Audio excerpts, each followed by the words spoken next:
Bismillahirrahmanirrahim. Assalamualaikum warahmatullahi wabarakatuh.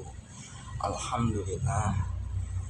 Perkenalkan, nama saya Ahmad Julian dengan NIM 221011401001. Pada kesempatan kali ini kita akan membahas membedah arsitektur dan organisasi CPU.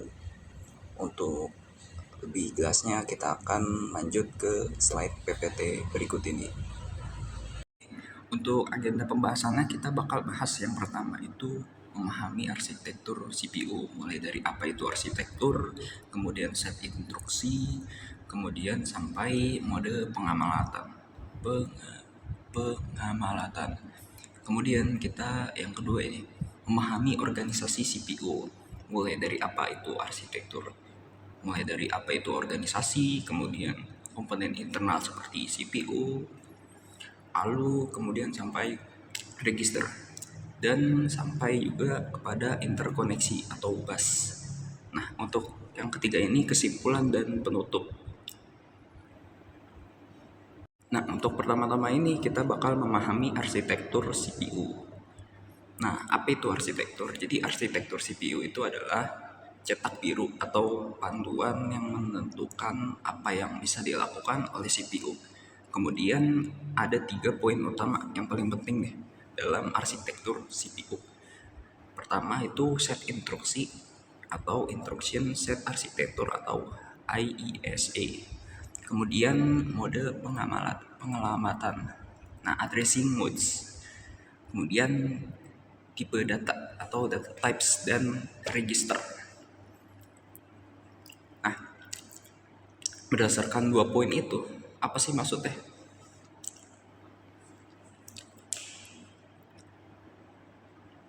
Jadi maksudnya cetak biru itu adalah spesifikasi penting untuk para programmer, karena ini mempengaruhi nih cara mereka gimana nulis kodenya, terus gimana sih kodenya supaya bisa dimengerti oleh prosesor. Kemudian arsitektur ini nggak peduli bagaimana komponen-komponen CPU tersebut dibuat secara fisik, melainkan fokusnya itu pada fungsi dan logika. Masih tentang apa itu arsitektur. Nah, dalam arsitektur itu ada set instruksi ya. Seperti yang udah dibahas sebelumnya. Jadi set instruksi itu sebagai kamus bahasa yang hanya dimengerti oleh CPU.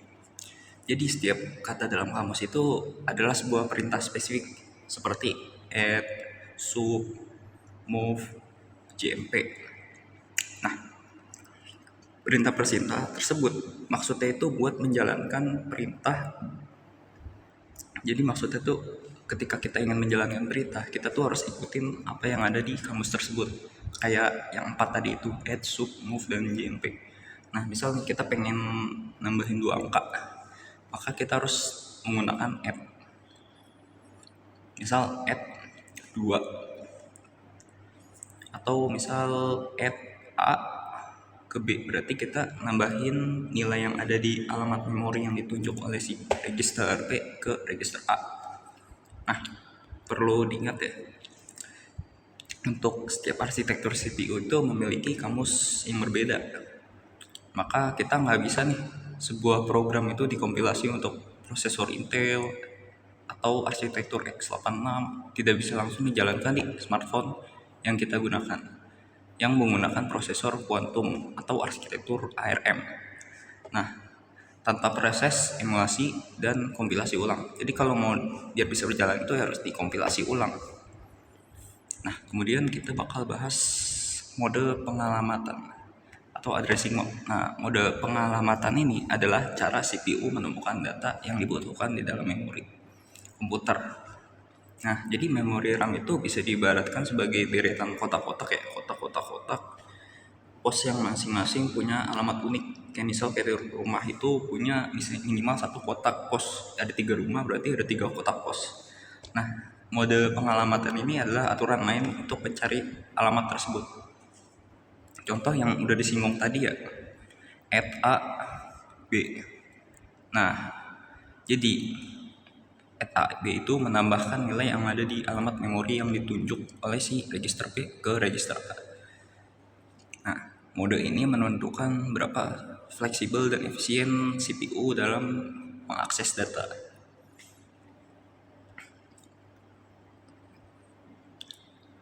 Nah, kemudian kita bakal bahas namanya itu tipe data atau addressing tipe data atau dan register. Nah, tipe data itu adalah arsitektur CPU yang menentukan jenis data apa aja sih yang bisa kita olah gitu, seperti kayak bilangan bulat, integer, kemudian bilangan desimal, floating point, atau karakter, semisal string. Nah, kemudian register itu adalah memori super cepat di dalam CPU yang fungsinya itu sebagai tempat penyimpanan data yang sedang diproses. Datanya itu disimpan secara sementara ya.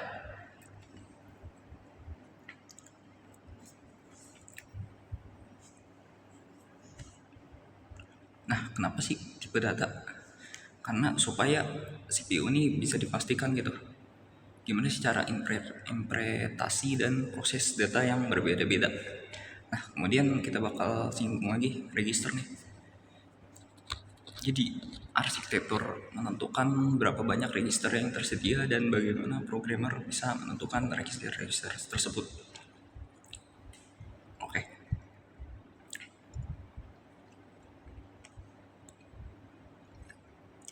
Kita bakal masuk ke bagian contoh nyata. Nah, untuk contoh nyatanya ini adalah laptop dan handphone. Nah, untuk laptop yaitu arsitektur x86 digunakan oleh Intel dan AMD itu dikenal dengan CISC, Complex Instruction Set Computer. Kemudian arsitektur ARM digunakan di sebagian besar smartphone yang kita gunakan nih, dikenal sebagai RISC, Reduced Instruction Set Computer.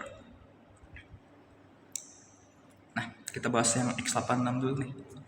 Nah, ini dikenal sebagai CISC yang sebelumnya udah kita bahas. Nah, arsitektur ini tuh memiliki set instruksi yang sangat kaya dan kompleks, sehingga satu instruksi itu bisa melakukan banyak hal sekaligus. Ini membuatnya kuat untuk komputasi berat. Misal kayak di dunia perfilman itu tuh komputasinya berat, terutama yang buat efek-efek itu. Nah, tapi ini tuh dibalik kehandalannya itu dia cenderung boros daya dan kurang efisien nih dalam konsumsi daya, dan juga menimbulkan panas yang lumayan tinggi juga. Maka dari itu harus diantisipasi dengan pendinginan yang proper juga. Nah, untuk arsitektur ARM nya ini tuh dia lebih sederhana dan lebih sedikit, yang mana setiap instruksinya itu hanya melakukan satu tugas. Meskipun cuma satu tugas, demikian instruksi-instruksi ini dapat dijalankan dengan sangat cepat dan konsumsi dayanya itu sangat rendah, menjadikannya ideal untuk perangkat yang bergantung pada baterai, contohnya smartphone kita ini. Nah, jadi ketika berbicara arsitektur CPU, kita sebenarnya bicara tentang aturan main yang membuat sebuah prosesor bisa menjalankan sebuah program. Nah, arsitektur ini membuat Intel Core i9 dan prosesor di laptop kita itu sama-sama bisa menjalankan Windows. Oke, untuk selanjutnya kita bakal lanjut ke kesimpulan dan bentuk. Nah, sekarang kita tahu ya, gimana sih organisasi dan arsitektur itu sangat erat kaitannya. Nah, arsitektur ini memberikan apa yang akan dilakukan. Dan kemudian organisasi itu bagaimana hal itu diwujudkan secara fisik. Bagaimana ukurannya, kemudian panjangnya, kemudian kipas pendinginnya, kemudian warnanya, brandnya, dan lain-lainnya. Nah, sebuah arsitektur itu bisa diimplementasikan dengan organisasi yang berbeda-beda seperti yang udah kita bahas tadi, mulai dari fisik ya. Nah, tergantung teknologi yang tersedia. Misal kayak Intel or i5 generasi lama dan i5 generasi baru itu sama-sama menggunakan arsitektur x86. Tapi organisasinya internal itu jumlah core, cache, dan lain-lainnya itu beda banget. Yang mana ini performanya yang i5 generasi baru udah pasti lebih cepat. Nah, untuk menutup, jadi arsitektur itu adalah konsep dan organisasi itu realisasi hardware. Semoga video ini bisa membantu kita dalam memahami arsitektur dan organisasi komputer. Itu saja yang dapat saya sampaikan. Kurang lebihnya mohon maaf. Wassalamualaikum warahmatullahi wabarakatuh.